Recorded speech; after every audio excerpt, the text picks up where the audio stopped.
Hello, and thank you for joining me. Today, I bring you excerpts of the radio broadcast on Joseph's life. Today, I discuss part 6, Joseph the Prosperous Man. And it was just part of the series on Joseph, the 10 piece of Joseph's life, and how to use it to fulfill God's purpose for your life. And today, we discuss Joseph as the prosperous man. And we just essentially hit on three things. Number one, that Joseph was prosperous even as a slave and as a prisoner, partly because he focused on the presence of God. The Bible always says that, and God was with him.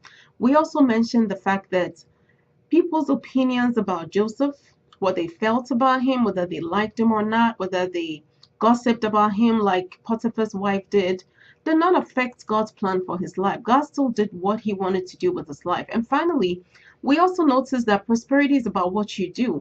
And we looked at Genesis 39, verse 2, where it says that, and Joseph was a prosperous man and he was in his master's house.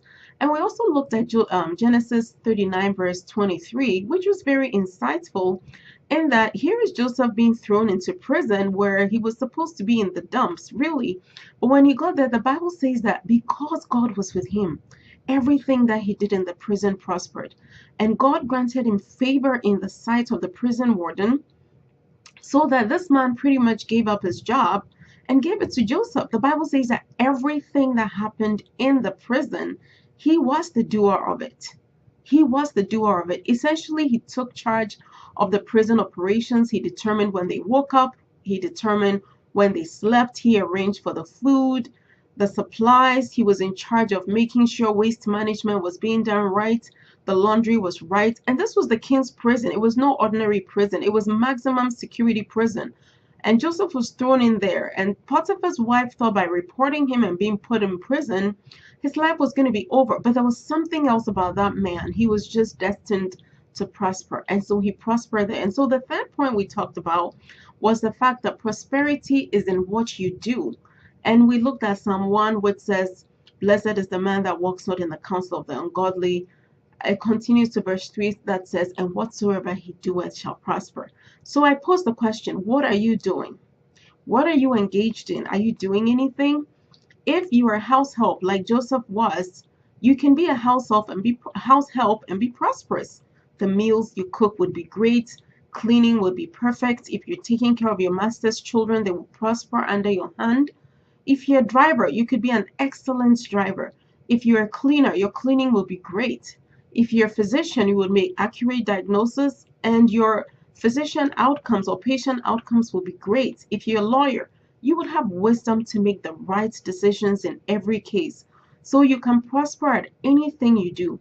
And so we also talked about the fact that prosperity is not about material wealth. And our main focus was 3 John verse 2, where it says, "Beloved, I wish above all things that you would prosper and be in good health, even as your soul prospers." Prosper and be in good health. So it's not just about material increase. How do you prosper as a slave in someone's house? How do you prosper in prison? He wasn't making any money. He wasn't acquiring any assets, no cash assets, no liquid assets, no house, no land. He was just prosperous. The work he was doing was great. It was attracting attention. So you can prosper even in that prison period of your life. We will look at Joseph's prison as part 7, but today the focus was on prosperity. The fact that whatsoever you do will prosper. And we talked about having the presence of God, which we've already discussed, as the source of the prosperity. So I pose the question, are you prosperous?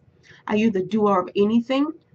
Or have you decided you're unemployed and that's it? And so we looked at the issue of unemployment as well in the context of Proverbs 31. We realized that this woman in Proverbs 31 could not even be unemployed. In fact, she wasn't looking for employment from anybody. She went out and found her own work.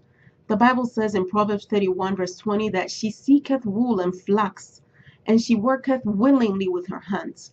She also gained insights into the fact that her work business was good, and she didn't put out her candle by night. She stayed up if she needed to. She woke up early to give food to her family. And more importantly, we realized that the Bible says she made fine girdles and sold them to the merchants. Essentially, she opened her own line of Victoria's Secrets and was delivering girdles to the merchants. She would look around, find a piece of land, and plant a vineyard.